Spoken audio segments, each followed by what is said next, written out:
Joshua Masyakahu Gadol, Yeret Yashim Elohim, Shalom.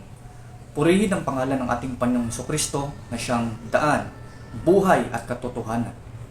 Ngayon pag-uusapan natin ang patungkol sa isang propeta na ang pangalan ay si Anton Ramirez na mangangaral hindi ng katotohanan kundi kabulaanan at kasinungalingan at puro kalapastanganan sa pangalan ng ating Panginoong Kristo sapagkat sinabi niya na si Kristo ay siya mismong lying o kasinungalingan. Si Kristo mismo ang siya mismo ang lying. Sinabi din niya na si Kristo din mismo ang Diyos-Diyosan. Siya mismo ang Diyos-Diyosan, siya mismo. Yan po ang sinasabi ng Bible, mga kapatid. Kaya masasabi natin na itong tao na ito, na si Propeta Anton Ramirez, na tagapagtatag ng samahang Antonites. Anton Ramirez. By the way, hindi ako Baptist, Antonite ako. Ay malayo sa turo ng ating Panginoong Kristo at walang ibang tinuturo kundi kawalan ng respeto sa ating Panginoong Kristo. Sapagkat meron siyang doktrina na si Kristo ay nagtiis at nasaktan sa impyerno. Pag may maipakita kong verse na nasaktan si Jesus Christ sa hell,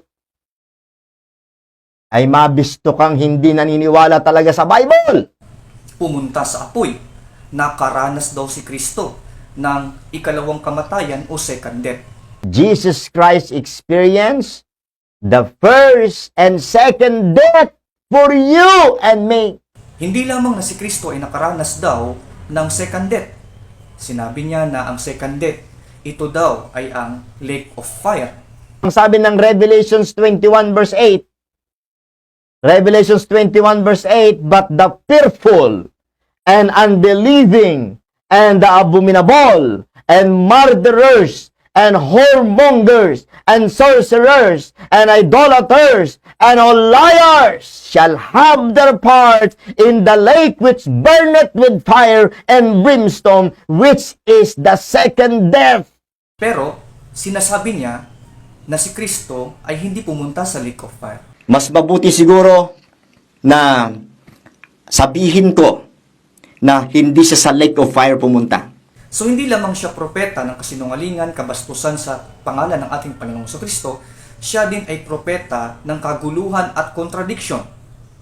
Sino nga ang tagapagtatag ng kalituhan? Ang Diyos ba? Hindi po. Hindi po Diyos ang tagapagtatag ng kontradiksyon. Katulad ni Propeta Anton Ramirez na founder ng Antonites na samahan. Kundi ang author po ng confusion ay si Satanas, sapagkat hindi dapat mangangaral ng Diyos ang nagtuturo ng kalituhan, katulad ni Propeta Anton Ramirez na founder ng Antonites. Bagamat itong sinasabi ng Biblia sa unang Korinto 14, talatang 33. Sabi dito, sapagkat hindi ang Diyos ang may gawa ng kaguluhan, kundi ng kapayapaan gaya na sa lahat ng mga iglesia ng mga santo. Kaya kapag ang isang mangangaral ay nagtuturo ng kaguluhan at sariling sinasabing aral ay kinokontra ng kanyang sarili, hindi ito mangangaral ng Diyos. Ito ay kontrahang mangangaral at ito ay sa turo ng kasinungalingan. Kaya lumayo kayo sa mga ganitong klaseng mangangaral at hinikayat ko kayo, mga Kristiyano at mga nagsisaliksik ng katotohanan, magbasa kayo ng Biblia at kayo'y gagabayan ng Panginoon.